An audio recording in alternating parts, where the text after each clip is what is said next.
మన Indian Muslims ని వట్టిగానే బద్నాం చేస్తున్నారు. వెస్ట్ బెంగాల్ లో రీసెంట్ గా బక్రీద్ కి కౌ సాక్రిఫైస్ ని బ్యాన్ చేస్తే అక్కడ ముస్లిమ్స్ సైలెంట్ గా ఉన్నారు.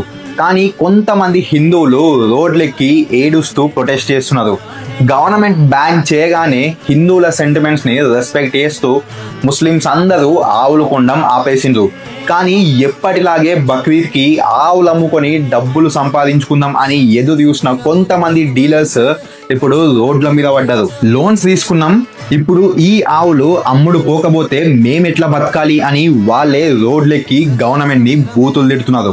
ఒక అబ్బాయి అయితే ఆవును తీసుకొని ముస్లిం ఏరియాకి వెళ్ళి మరి కొనుక్కోమని బతిమాలుతున్నాడు. కానీ మన ముస్లిం బ్రదర్స్ మేం గవర్నమెంట్ రూల్ ఫాలో చేస్తాం, ఆవులని బలివ్వము, ఆవుని నేషనల్ ఎనిమల్ లెక్క ప్రకటించాలి, ఇక్కడ నుండి వెళ్ళిపో అని అతన్ని వెళ్ళగొట్టిండ్రు. డబ్బుల కోసం కొంతమంది గోమాతని అమ్ముకుంటున్నారని హిందువులందరినీ మనం తప్పు పట్టలేం కదా. మరి అలాంటప్పుడు కొంతమంది ముస్లిమ్స్ తప్పు చేస్తే దేశంలో ఉన్న ముస్లిమ్స్ అందరినీ జనరలైజ్ చేసి బ్లేమ్ చేయడం ఎంతవరకు కరెక్ట్?